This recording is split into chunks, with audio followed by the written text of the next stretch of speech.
Hello friends, प्रभात solution में आपका फिर से स्वागत है। अब हम बात करते हैं फिर से हमारे 10 क्वेश्चंस के बारे में। तो आइए देखते हैं। क्वेश्चन फर्स्ट है हमारा, वायुमंडलीय दाब को मापने के लिए आवश्यक यंत्र क्या है। फर्स्ट बोलता है द्रव्य घनत्व मापी है, सेकंड बोलता है बैरोमापी है, थर्ड बोलता है आर्द्रता मापी है, या फोर्थ हमारा ऊंचाई मापी है।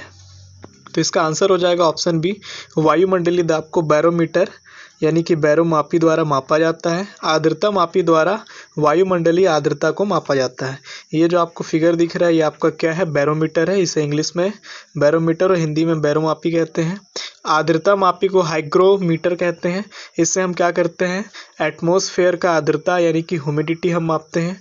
और ये क्या होता है आपका, कितना हमारा मौसम शुष्क है, कितना गर्म है, कितना नम है, ये सारी चीज़ें हमें हाइग्रोमीटर से पता चलता है।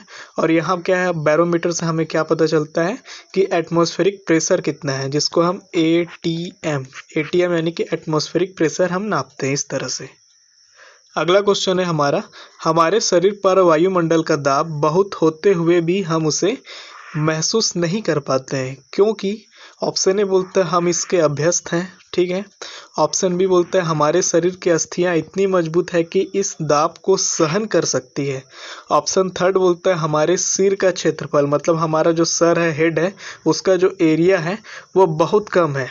या फिर ऑप्शन डी हमारा, हमारे शरीर में रक्त का दाब वायुमंडलीय दाब से कुछ अधिक है। तो क्या कारण है ऐसा जिससे हमको ये महसूस नहीं होता है। तो देखिए इसका ऑप्शन होगा आंसर डी, शरीर में रक्त का दाब वायुमंडलीय दाब से कुछ अधिक होता है। मतलब हमारा जो ब्लड प्रेशर होता है वो क्या होता है, एटमॉस्फेरिक प्रेशर से ज़्यादा होता है।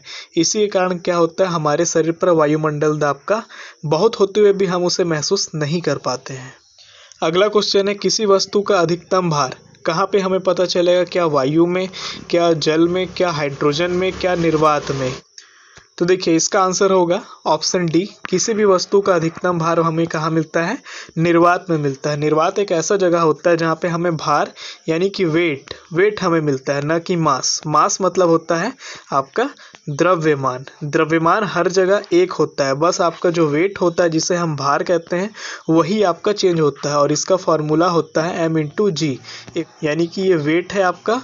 और ये आप क्या करेंगे, द्रव्यमान में अगर आप गुरुत्वीय त्वरण का अगर इंटू करते हैं तो आपका वेट बनता है यानी भार बनता है। हमारा नेक्स्ट क्वेश्चन है, भिन्न धातुओं के बने 1-1 किलोग्राम के 4 घन यानी क्यूब को जल में अगर तौलें तब क्या हो। ए नंबर बोलता है प्रत्येक का भार एक ही होगा। बी नंबर बोलता है न्यूनतम घनत्व वाले घन का भार न्यूनतम होगा। सी नंबर बोलता है न्यूनतम घनत्व वाले घन का भार अधिकतम होगा। उपरोक्त में से कोई सत्य नहीं है, ऑप्शन डी। तो इसका क्या आंसर होगा, देखिए इसका आंसर होगा ऑप्शन बी, भिन्न भिन्न धातुओं के बने 1-1 kg के क्या होगा, 4 घन यानी क्यूब को जब हम जल में तौलेंगे तो क्या होता है, न्यूनतम घनत्व वाले घन का भार न्यूनतम होगा। घनत्व का मतलब आपका क्या हो गया, जितना उसका वेट है, ठीक है, और जितना उसमें उसका क्या है, आयतन है।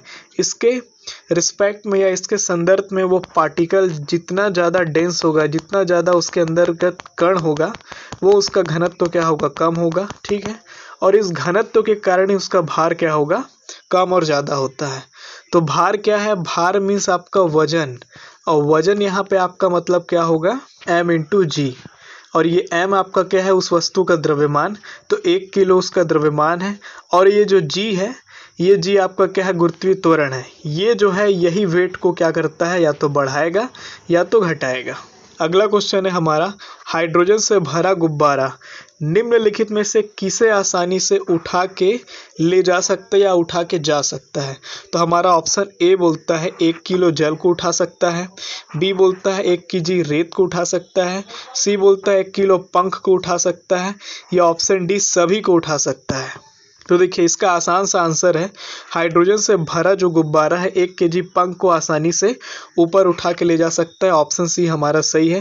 पंख क्या होता है, चूंकि पंख आपका बहुत छोटा होता है, बहुत ही वो हल्का होता है, तो उसकी वॉल्यूम आपका क्या होगा, कम होगा, वो ज़्यादा आपका घनत्व तो ज़्यादा नहीं रखेगा। इसलिए क्या होगा, वो पार्टिकल अलग अलग जगह पे रहेगा, तो इसको आसानी से वो क्या करेगा, एयर लिफ्ट कर सकता है, मतलब वो उड़ा के ले जा सकता है, उठा सकता है। लेकिन आपका अगर रेत लेंगे, अगर आप वाटर लेंगे, तो वो एक ही जगह में वो सबसे ज़्यादा घनत्व वाला हो जाता है, और घनत्व ज़्यादा होने के कारण उसका क्या हो जाएगा, उसका वेट ज़्यादा हो जाएगा। वेट मतलब आपका क्या हो गया, उसका भार ज़्यादा हो जाएगा। भार मीन्स आप बोल सकते हैं m इंटू जी। तो ये जो g का मान है, g मान बढ़ जाएगा। m तो आपका 1 kg दिया हुआ है हमारे पास, तो वो सेम रहेगा, लेकिन जो आपका g है वो बढ़ जाएगा, और उसके कारण आपका क्या होगा, ना तो रेत को आप ले जा सकते हैं, ना ही आप उसमें पानी को ले जा सकते, आप पंख को आसान से ले जा पाएंगे। अगला क्वेश्चन है हमारा, किसी झील में एक पत्थर फेंकने पर जैसे जैसे वो पत्थर जल में डूबता जाता है, उस पर उत्प्लावन बल यानी कि अपथ्रस्ट फोर्स, ऑप्शन ए बोलता है बढ़ जाता है, ऑप्शन बी बोलता है पहले घटता है फिर बढ़ता है, ऑप्शन सी बोलता है घटता जाता है, या ऑप्शन डी एक समान रहता है। तो देखिए इसका आंसर होगा ऑप्शन डी। किसी झील में एक पत्थर को जब हम फेंकते हैं तो जैसे जैसे वह जल में डूबता है, इस पर उत्प्लावन बल क्या होता है, एक समान रहता है। मान लीजिए कोई पत्थर है, आप इसको क्या करेंगे, वाटर में फेंकेंगे, तो ये जैसे जैसे जाएगा पानी में जैसे पहुंचेगा, ठीक है, इसके ऊपर जो उत्प्लावन अपवर्ड थ्रस्ट फोर्स लगेगा वो समान रहेगा, और धीरे धीरे ये क्या होगा, अपने यूनिफॉर्म स्पीड से ये क्या होगा, यहाँ पे नीचे बैठेगा इसके तल पर। अगला क्वेश्चन है हमारा, बर्फ जमी झील के अंदर मछलियां जीवित रहती है, क्यों रहती है? तो ऑप्शन ए बोलता है मछलियां नियत तापी है, या फिर बी बोलता है मछलियां बर्फ में शीत निष्क्रिय हो जाती है, ऑप्शन सी बोलता है झील की तली पर जल नहीं जम पाता, या फिर ऑप्शन डी बर्फ उष्मा का उत्तम चालक है। तो देखिए इसका आंसर हो जाएगा ऑप्शन सी, बर्फ जमी झील के अंदर मछलियां जीवित रहती है, क्योंकि झील की तली पर जल नहीं जमता। मतलब क्या है, अगर ये आपका कोई झील है और ये उसका तल है, यहाँ पे अगर कोई फिश है, तो यहाँ पे क्या होगा, बर्फ़ पूरा तरह से ये जम चुका है, लेकिन नीचे का जो पानी है वहाँ पे और यहाँ पे टेम्परेचर इफेक्ट, दोनों का ताप का डिफरेंस होता है। तो ऊपर का ताप जो नीचे होता है कम होता है, और अंदर जो पानी है उसका तापमान ज़्यादा रहता है, तो वो अंदर का पानी जमता नहीं जमता, इसके कारण वहाँ पे मछलियाँ आराम से जी सकती है, जीवित रहती हैं। अगला क्वेश्चन है हमारा, निम्नलिखित द्रवों में से ऊष्मा का सबसे अच्छा चालक है, क्या जल है? ऑप्शन बी बोलता है पारा है, ऑप्शन सी बोलता है ईथर है, या ऑप्शन डी अल्कोहल है। तो देखिए इसका आंसर ऑप्शन बी जाएगा, ऊष्मा का सबसे अच्छा चालक क्या है, पारा है। पारा में आप थोड़ी सी भी अगर क्या करेंगे, टेम्परेचर अगर वेरिएशन होगा, थोड़ी सी भी अगर उसमें ताप अगर बढ़ेगा, तो पारा क्या होगा, बहना चालू कर देता है, वो द्रव के रूप में आ जाता है अगर वो ठोस में है, ठीक है। तो इस तरह से आप थर्मामीटर, उससे भी हम क्या करते हैं, फीवर हम नापते हैं, तो वहाँ पे भी इसका इसीलिए यूज होता है क्योंकि ये ऊष्मा को सटीकता से बताता है, और इसका चालक ये सबसे अच्छा होता है, तभी ये अच्छे से इसको बता पाता है। देखिए हमारा अगला क्वेश्चन है, क्वेश्चन बोलता है क्या होता है जब जल को 8 डिग्री सेल्सियस से 0 डिग्री सेल्सियस तक किया जाए। मतलब हम 8 से उसको कहाँ ले जा रहे हैं, 0 पे कन्वर्ट कर रहे हैं। तो ऑप्शन ए बोलता है जल का आयतन समान रूप से कम होकर 0 डिग्री तक ठंडा हो जाता है। मतलब आयतन पहले कम होगा और 0 डिग्री तक ठंडा हो जाएगा, ऑप्शन ये है। बी बोलता है आपका जल का घनत्व तो समान रूप से बढ़कर 0 डिग्री पर अधिकतम हो जाता है। मतलब आपका जो घनत्व है वो अब क्या करेगा, बढ़ेगा, और फिर 0 डिग्री तक बढ़ते बढ़ते उसका क्या होगा, फिर वो अधिकतम हो जाता है। यह ऑप्शन सी आपका बोलता है जल का जो घनत्व, अब यहाँ पे आयतन का बात करता है, तो जल का जो आयतन है 4 डिग्री सेल्सियस तक कम होता है और तब बढ़ता है। यह ऑप्शन डी, जल का घनत्व 4 डिग्री सेल्सियस तक कम होता है और तब बढ़ता है। तो देखिए इसका आंसर आपका होगा ऑप्शन सी, जब जल को 8 डिग्री सेल्सियस से हम 0 डिग्री सेल्सियस तक करते हैं कन्वर्ट, तब जल का जो आयतन है, मतलब क्या, ये आपका कोई जल है किसी पात्र में, अगर इसका जो आयतन है, ठीक है, लंबाई इंटू आपका क्या हो जाएगा, चौड़ाई इंटू ऊंचाई, यही आपका आयतन होता है। ये जो आयतन है वो 4 डिग्री सेल्सियस तक कम होता है। मतलब पहले ये 8 से जब ये 4 में जाएगा तो पहले वो कम होगा उसका आयतन, ठीक है, और उसके बाद बढ़ता है।